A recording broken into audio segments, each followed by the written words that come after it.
Alright, folks, it's time for another and the last, sadly, of right now episode review for Power Rangers Dino Fury.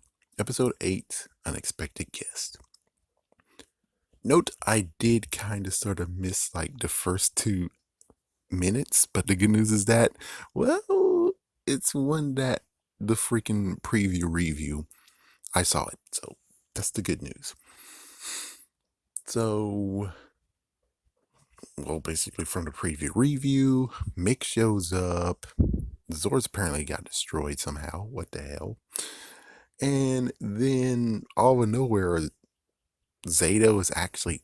That was kind of what the heck. It's like, why is Zayto actually acting like that? It's like, I guess he somewhat acts like that, but not really. Yeah, that was like something that's like, okay, someone needs to explain to me what the frick just happened, because that's the first time that Zayto actually did that. Even when it came to the Blue Ranger Ollie, when he did that whole thing of drone, scanner from Void Knight, Zayto didn't actually dismiss him like that, though. I don't think he did. So, what the hell? Anyways, they decided to actually not team up, so Mick went separate ways from the other Rangers, and the Rangers are doing their part to find what's going on. So we have Javi and Amelia, who actually go to Buzz Blast, and of course when I looked, I'm like, oh, good lord, no.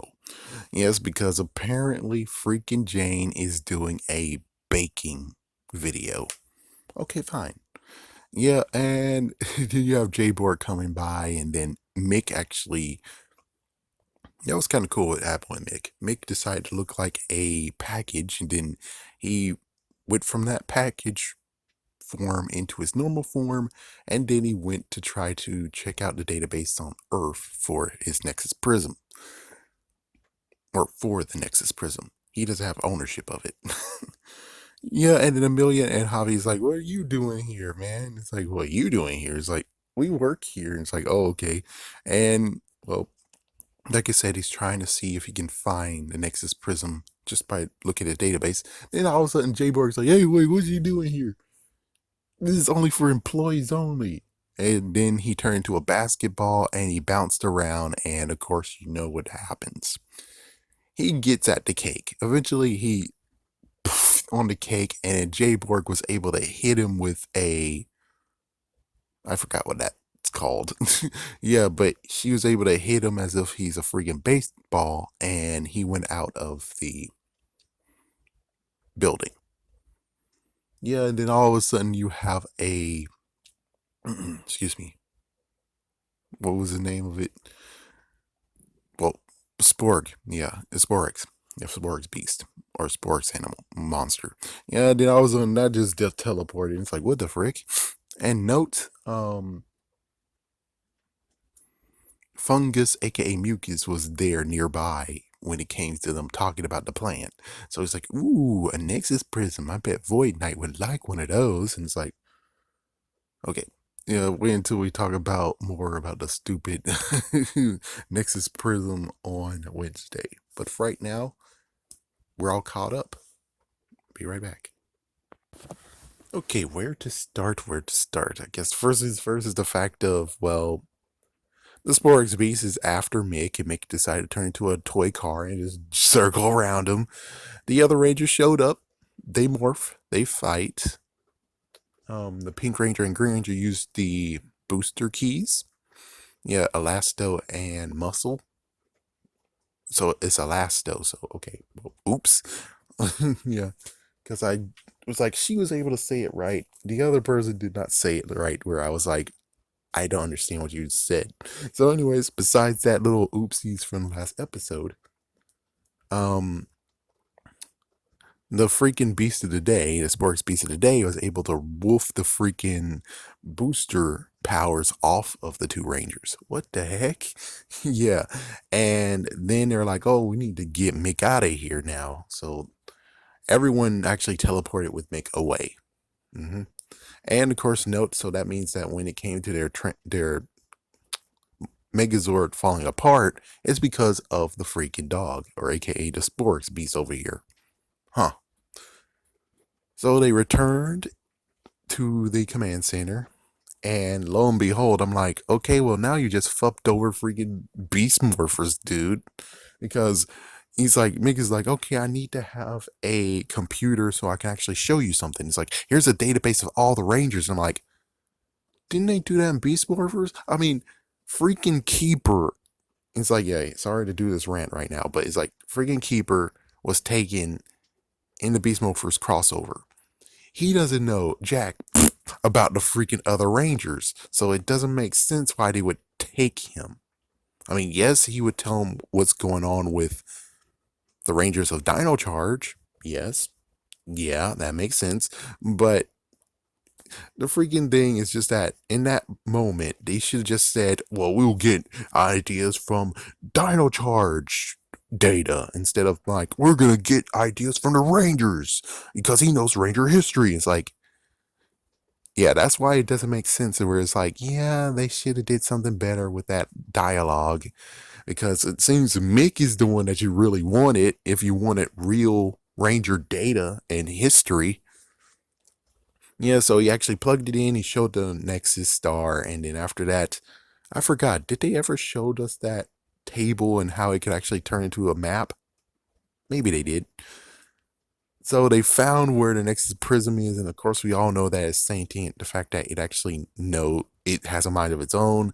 Turns out it's actually at the waterfront, and they teleport to the waterfront. And oh yeah, note when he came to Void Knight, he talked to Boom Tower and the Sporix Beast, and well, Sporix Beast failed him. It's like, why in the world would I do it again? It's like, and Boom Tower's like, I'm going then. It's like, oh well, if you fail, don't come back. It's like, okay, fine, I'm taking the dog. And it's like, this seems like a divorce going on here. It's like, yes, well, since we're gonna take a divorce, then fine, I'm taking the dog, and I'm gonna take those sporings too, because well, we're divorcing, and I'm gonna get half. And it's like, yeah, that's what it sounds like to me. It doesn't sound like actually he's being like, yeah, well, I'm going out and I'm taking the dog with me. It's like, it sounds like more like a divorce is happening right now. Either way, I'm not going to knock the dialogue on that one, but I will have to say, though, it did sound like it was a divorce going on, being like, if you fail, then don't come back, and then fine, I'll take the dog with me then. If Even if I fail, the dog is going to stay with me now, because screw you. Oh, man. So anyways, they go to the waterfront, and then Zayto is able to actually read the Nexus Prism's, in quotations, mind. So we find out that the red and green Morphin Masters of this series created the Nexus Prism. And then it turns out that the Nexus Prism was spying on the Rangers that came afterwards or during. So it's like either the Nexus Prism was spying on them / observing them like to watch you, or B, the red and green Morphin Masters have another Nexus Prism and they're using it as a mirror so they can see what's going on in everywhere else. So they're on Ninja Steel, kind of. Yeah, they didn't really spy on Ninja Steel, but they looked and watched what happened to Beast Morphers, which was like, okay, that's some bullshit. It's like, I guess technically that does help a little bit, where it's like, okay, well, now we know how in the crossover you got Mighty Morphin and Dino Thunder. Maybe we figured out how that works now because the Morphin Masters are a part of it. Maybe. And they're looking at, of course, Dino Fury, which that makes sense. Let's see, anything else? And, well, apparently the Nexus Prism is looking for something, but considering Hasbro can't shut his damn mouth, and they made sure, like, in the first few episodes, we already saw a Golden Morphin Master, and somewhere in a distance, we see the Gold Ranger, and they already just admitted, oh yeah, there's a Gold Ranger, and the Gold Ranger played by Jordan, and the Gold Ranger actually came from the Ravcon 2, and he's an alien. It's like, then why in the world do I have to not spoil it? Because you just spoiled the whole entire thing. You might as well show the stupid Zord already. Actually, I think they did that too. Yeah, they really need to learn how to actually keep their mouths shut. Just saying. But anyways, the Nexus Prism is looking in the water. AKA, he's looking for the Gold Ranger. Okay, I'm pretty sure. Yes, it's like even Dawson Rider figured that out. It's like, yeah, he's looking in the freaking water because the alien that the Gold Ranger is water based, technically. He's not from Alquitar, which would have been a smart move, like extremely smart move, but no. So, yeah, it would have been kind of cool that maybe. Oh, wait, well, that kind of sucks because it's like, well, Alquitar, they never actually had Megazords that actually needed water or whatever. It's like, yeah, they were completely like out there. Yeah, I would have preferred it would just like this is a secret society somewhere in the world and they came to help the Rangers. But whatever, frigate, that's a talk for another day. So, anyways, what happens is that the Rangers come, they morph quickly.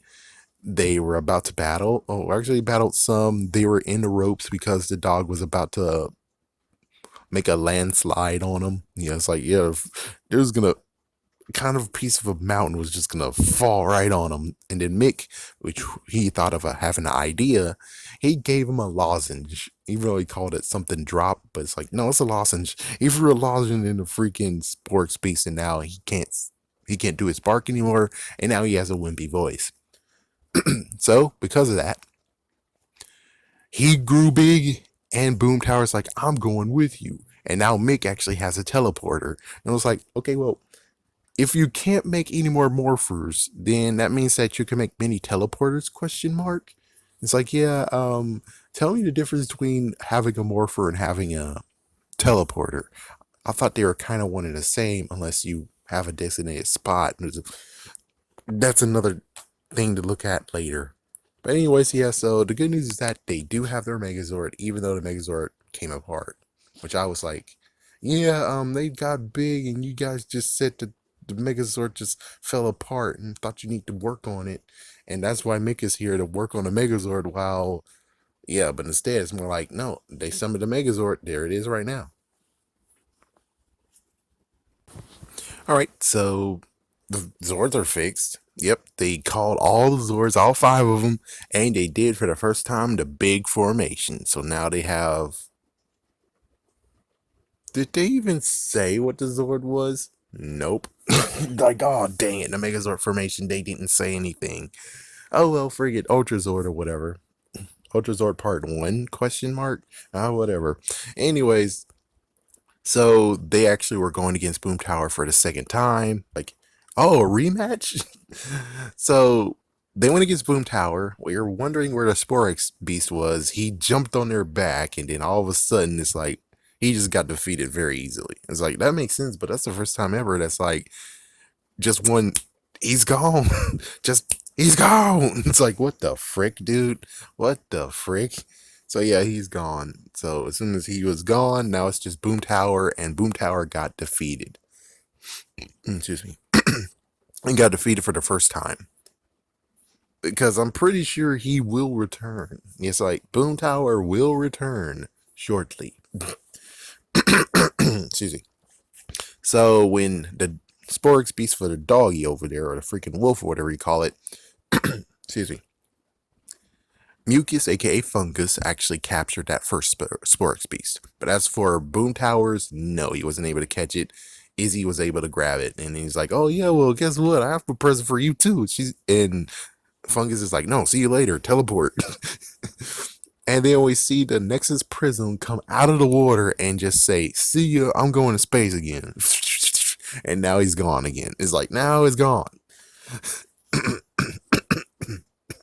Excuse me.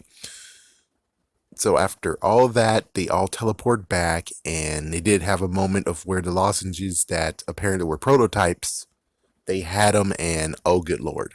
But thank goodness Solon actually did a, what the hell, man? That was a freaking Dino roar. And I'm like, whoa, what the freak? Oh, what the heck? Yeah, but she snapped everyone out of the effects of the lozenge. And of course, Mick actually got to know that the Morphin Masters created an Nexus Prism. Excuse me. And it looks like Mick is actually just now, his duty from now on is to just follow the Nexus Prism. It's like, wow, really? That's now your, well, he's thinking about making a steakhouse as well, but I don't know. It's like, what are you gonna do? Are you gonna make a steakhouse and make sure you're able to board the freaking Nexus Prism on the steakhouse so it can't escape anymore? Kind of like what happened with Jeepers Creepers 2, where it's like he's in the barn. It's been these decades now. I'm waiting for him to wake up. It's like same deal with the Nexus Prism, but it's just there because well, he doesn't want to search for it anymore. He wants to know that it's safe. So it's like, who knows? Maybe he will be a warehouse or a place for it to go. So yeah, that steakhouse would be like, yeah, the Nexus Prism comes and goes there. That would be kind of cool. That was still a kind of funny part of where it's like, yeah, since you're gonna make a steakhouse, do Rangers eat free? It's like, you'll get discounts.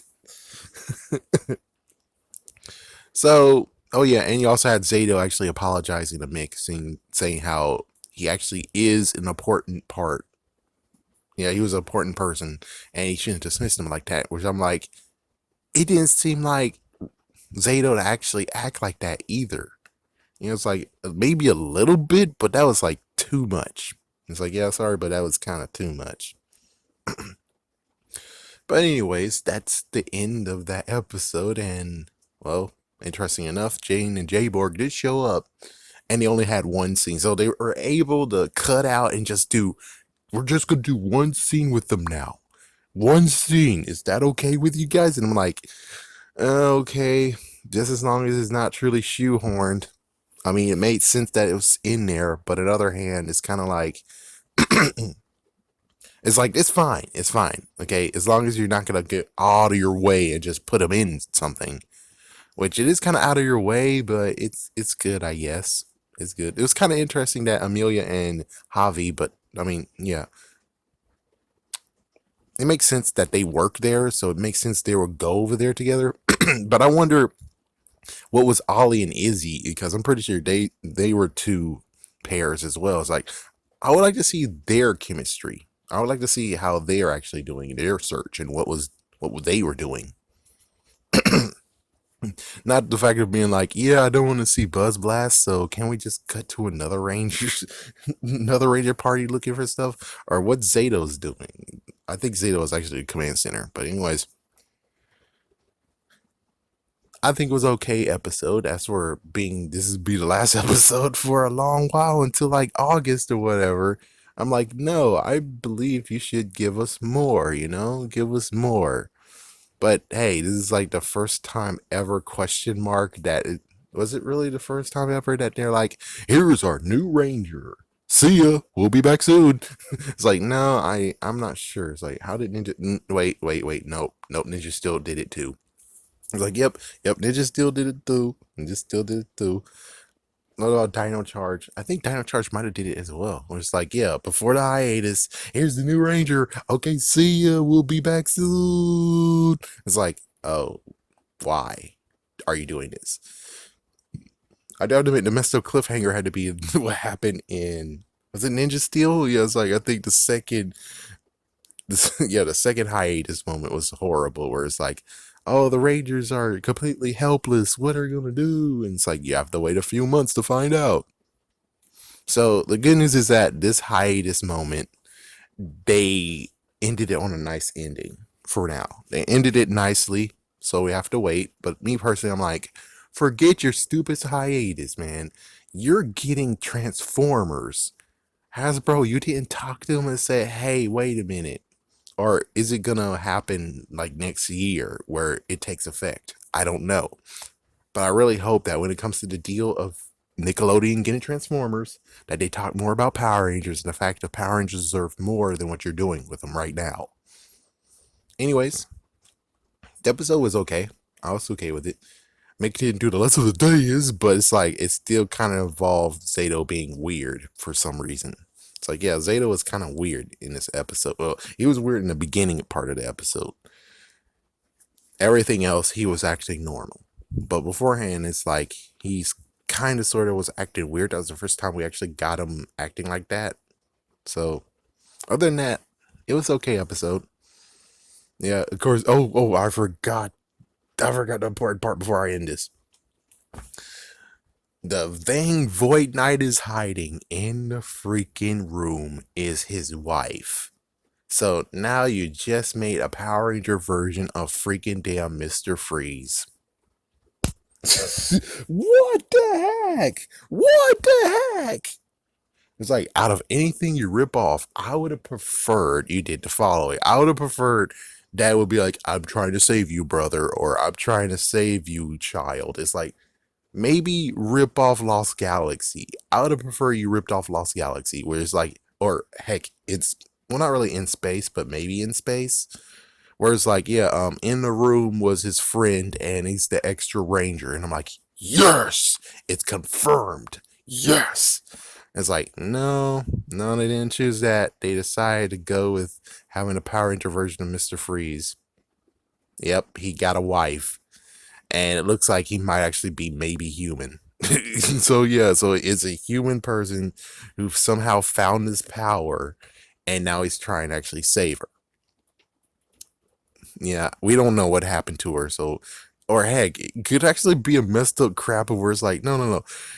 Is they're ripping off Miraculous, dude. They're ripping off Miraculous because the wife is now in a coma for some reason. We don't know why. And now the freaking guy is a bad guy trying to do some bad stuff just to get his wife back. Yeah, here's the weirder part. It's the fact of where it's like, well, if it's going to destroy the Sporex beast, the Sporex is like, if it's going to destroy the Sporex and he's able to power it up, then yeah, this just rips everything wide open. Be like, okay, well, let me get this freaking damn straight. You just want to freaking save your wife, right? Yes. And that machine will destroy the Sporex, right? Yes.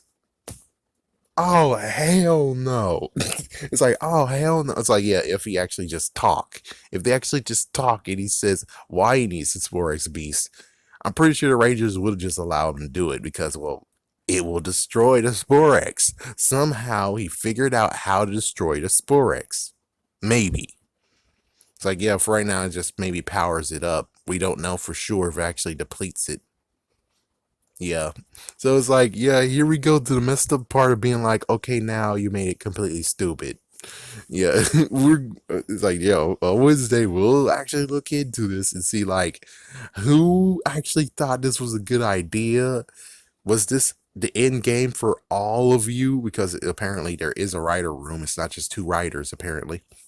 It's like, who thought of this idea? I want to know. Because this is kind of like, yeah, it's really messed up. I mean, at least when it comes to Miraculous, is that the reason why that can't happen was because if you get the two Miraculouses and you can make one wish, the messed up part is that if you make one wish and you wish for her health, then someone's health is going to be taken away from them. You know? You give a penny, take a penny. So that makes sense for this. As for what's going on with Void Knight, they really need to actually specify what the fuck is going on to where it's like, this is dangerous. What he's doing is dangerous. There might be another way, but the way he's thinking is dangerous. And the way it kind of is dangerous, but considering if you give all the Sporex to him in the first place, we don't know for sure if the furnace will destroy it, but his furnace might actually destroy the Sporex beast, which means he could easily just turn it into energy instead of having those jerks. So it's like, I don't know, but now you caused a real big issue and I hope they can fix it. So here we go. It's like, yeah, whoop, whoop, whoop, whoop, whoop, whoop, whoop, whoop. And I don't know if they can actually fix this or not. It's like, yeah, as soon as you did this moment, this is where you now made it completely and utterly kind of stupid. You're supposed to have a reveal, but the thing is that now you made it completely suck where it's like, well, if you both just simply talk. All right, I'm going to leave now. I should just go. Yeah, I'm going.